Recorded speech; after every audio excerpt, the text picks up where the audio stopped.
बाले जिब्रील से अलामा साहब का कुछ कलाम। जब इश्क सिखाता है आदाब खुद आगाही। थोड़ा सा मैं इसको खोलने की कोशिश करूँगा, इसकी शरह करूँगा। यानी जब इश्क सिखाता है आदाब खुद आगाही, यानी जब इंसान इश्क में जाता है तो किसी दूसरे इंसान को इतनी डिटेल में ऑब्ज़र्व करता है, उसकी हर चीज़ को जो उसको पसंद है और हर उस चीज़ को जो नापसंद है उसको नोट करना इंसान का, ये इंसान की सोच में एक ऐसी तब्दीली रूनुमा करता है कि इंसान को इंसान की समझ आना शुरू होती है। यानी जब इश्क सिखाता है आदाब खुद आगाही, यानी इंसान उन्हीं असूलों को सीख लेता है जिससे एक इंसान को समझा जा सकता है। जब इश्क सिखाता है आदाब खुद आगाही, खुलते हैं गुलामों पे असरार शहनशाही। यानी गुलाम ये समझ लेते हैं कि शहनशाह शहनशाह क्यों है। यानी इसकी सबसे बड़ी मिसाल बिलाल हबशी रज़ी अल्लाह ताला अन्हु है, जो ज़ाती तौर पर एक ग़ुलाम कबीला से ताल्लुक़ रखते हैं, लेकिन जब नबी करीम सल्लल्लाहु अलैहि वसल्लम की ज़िंदगी में भी और जब वो पर्दा फरमा गए तो उन्हें सैयद कह के बुलाया जाता था। सैयद सरदार को कहते हैं। यानी खुलते हैं ग़ुलामों पे असरार शहनशाही।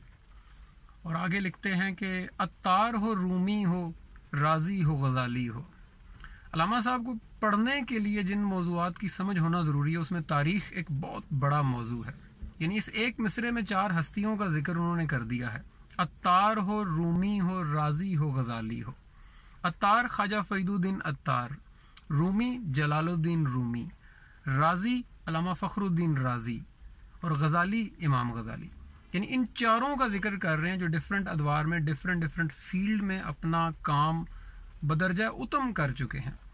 तो कहते हैं अत्तार हो रूमी हो राज़ी हो गज़ाली हो, कुछ हाथ नहीं आता बे आह सहर गाही।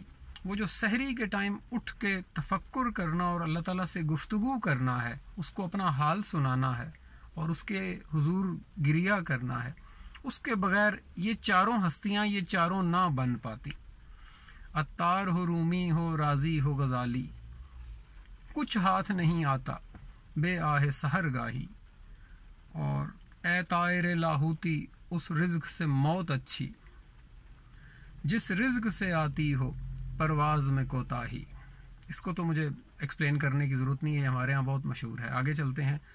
और दाराओ सिकंदर से वो मर्द फ़कीर ऊला, यानी ये 2 बहुत बड़े बादशाह, दारा और सिकंदर से वो मर्द फ़कीर ऊला, यानी ये फ़कीर उनसे बड़ा है।